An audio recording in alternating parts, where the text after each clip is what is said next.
Hello and welcome to the Economic Eye, where we take a closer look at the economic issues and challenges that some countries face. Today, we're going to be discussing the economic crisis in Pakistan.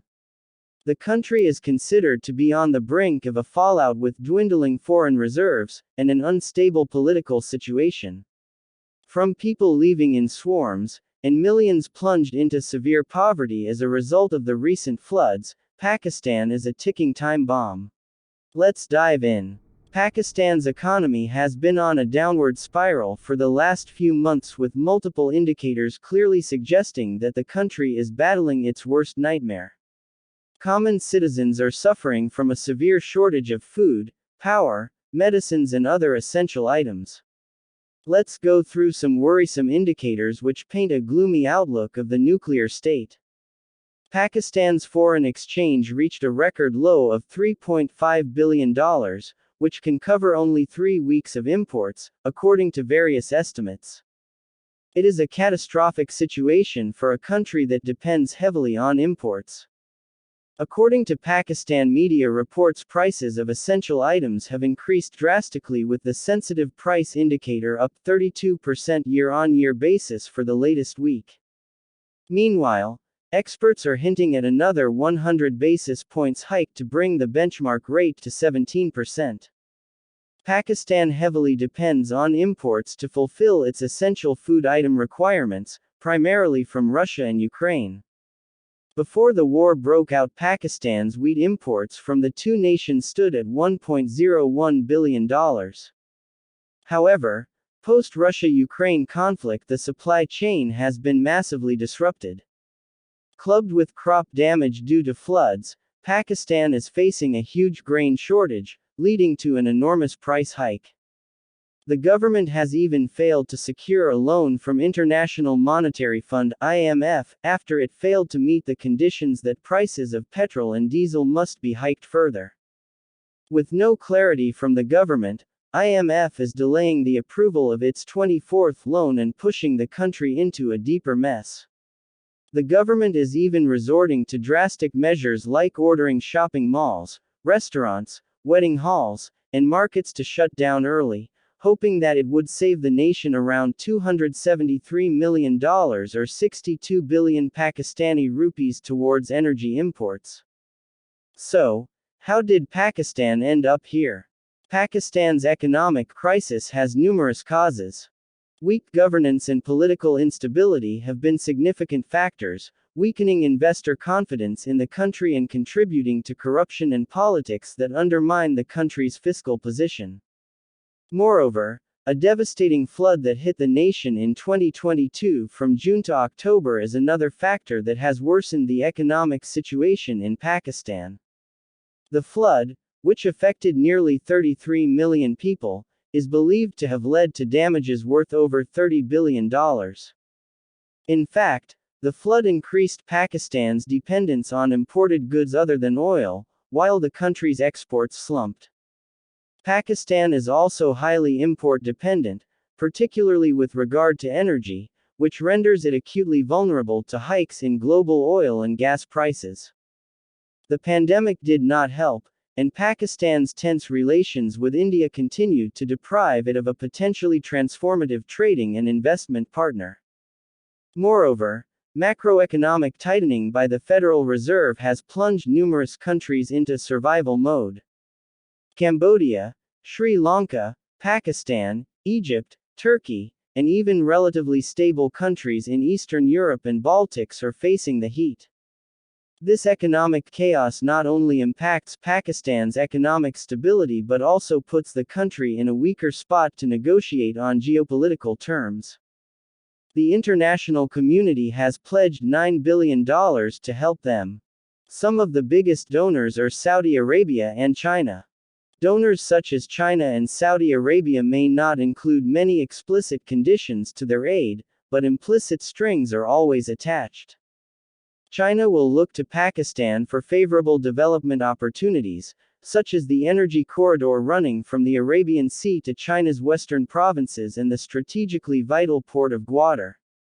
China will also seek Pakistan's support on geopolitical issues ranging from the Taiwan Strait to Afghanistan and Ukraine. Saudi Arabia sees Pakistan not only as a key oil purchaser and source of migrant labor but also as a key Sunni majority ally against Iran. Riyadh will expect Islamabad to support Saudi initiatives in the Persian Gulf and Saudi leadership stemming from its role as guardian of the holy sites of Mecca and Medina. Let's discuss three major issues that Pakistan needs to address in the near future. Impending debt obligations. An economic crisis comes around every few years in Pakistan, born out of an economy that doesn't produce enough and spends too much, and is thus reliant on external debt. Every successive crisis is worse as the debt bill gets larger and payments become due. This year, internal political instability and the flooding catastrophe have worsened it. Pakistan may end up avoiding default for the time being with IMF help and loans from friendly countries, especially Saudi Arabia and other Gulf nations. But those won't address the clear underlying malaise of the economy, and the fact that something fundamentally will need to change, in terms of how much the economy produces versus how much it spends, to avoid default down the road. But none of Pakistan's political parties seem to have the political will or ability to bring about such change. Pakistan must reportedly pay back $73 billion by 2025 to avoid serious consequences. It won't be able to do so without debt restructuring. Terrorism. The threat of terrorism is very much alive. The Pakistani Taliban, or TTP, the terrorist group responsible for killing tens of thousands of Pakistanis from 2007 to 2014, have been emboldened, predictably so, by a Taliban-ruled Afghanistan, and once again pose a threat to Pakistan, albeit in a geographically limited region, at least for now. The group engaged in at least 150 attacks in Pakistan last year, mostly in the northwest. Because the TTP has sanctuary in Afghanistan, the Pakistani state increasingly finds itself out of options when it comes to dealing effectively with the group. The state's negotiations with the TTP have failed repeatedly, as they are bound to because the group is fundamentally opposed to the notion of the Pakistani state and constitution as it exists today. The Afghan Taliban have, unsurprisingly, also not proved to be of help in dealing with the TTP. Pakistan's relations with the Afghan Taliban have deteriorated significantly at the same time over other issues, including the border dividing the two countries.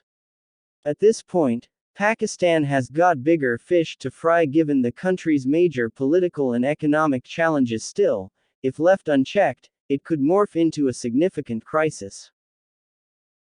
Pakistan's all-powerful military. Pakistan has a new Chief of Army Staff as of November 29 last year.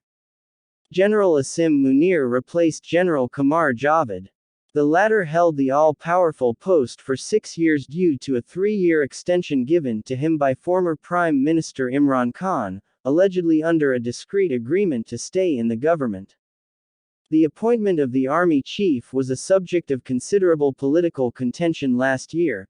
A major part of the reason Khan was ousted from power was his falling out with the military on questions over the appointments of top army officials. All eyes are now on how civil-military relations shape up under Munir.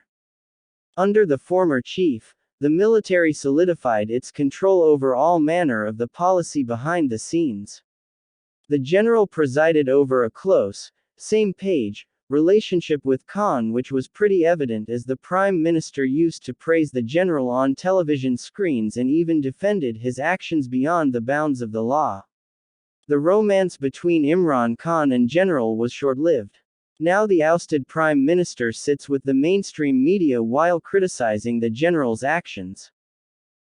The Pakistan Democratic Movement, an alliance of opposition parties under Khan, eagerly took Khan's place as the military's ally and head of the civilian government. The unpopular general left office saying the army would no longer be involved in political matters. However, few in Pakistan believe him. With politics set to dominate the agenda this year and an election imminent, the new sheriff has a chance to show the country whether he will follow in his predecessor's footsteps, or chart a new course for civil-military relations in Pakistan. Pakistan's history indicates the former, and I personally predict this as well. So, how can Pakistan swim out of the troubled waters? Over the years, accountants, bankers, and people with limited knowledge of how the economy actually functions have hijacked the system and are misguiding policymakers. The current finance minister is an accountant by profession, while the last finance minister under Khan was a career banker. Pakistan has a plethora of experts on the economy who have actually researched these issues and can provide substantial help to the country. The outsiders have facilitated the entrapment of Pakistan in a debt trap at the hands of Western financial institutions, such as the International Monetary Fund and the World Bank. As a result, Pakistan is facing the worst economic crisis of its history and is stuck in stagflation. And very importantly, the leadership must realize that Pakistan cannot emulate any foreign economic model, and thereby they need to devise their own indigenous policies on the basis of ground realities.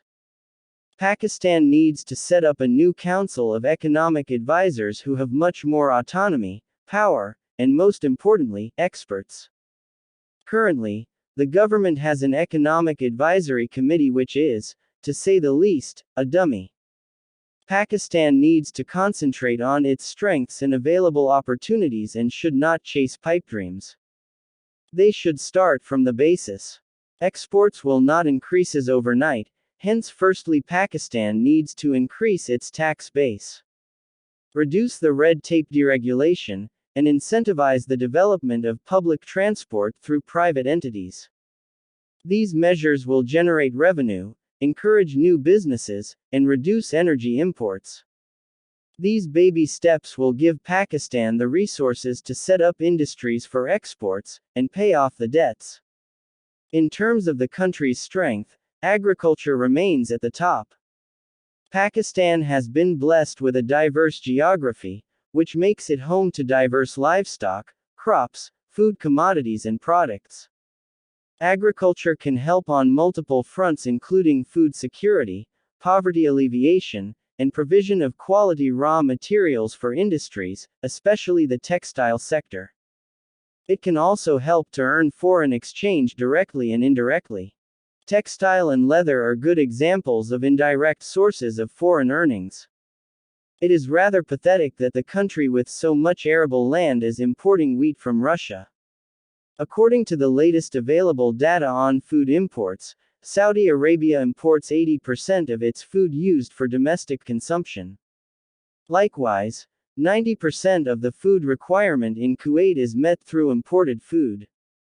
UAE is another country, which cannot produce the required food and imports 85% from the outside world. Pakistan can easily capture this market by improving the quality of its products and convincing these nations to buy Pakistani products rather than just getting loans from them. Right now Brazil, Australia, India, and the US are major food suppliers to these nations. In conclusion, Pakistan needs to concentrate on the strengths it has rather than developing new ones. The nation has the potential to do much better. Otherwise, there is no way out of the current economic crisis.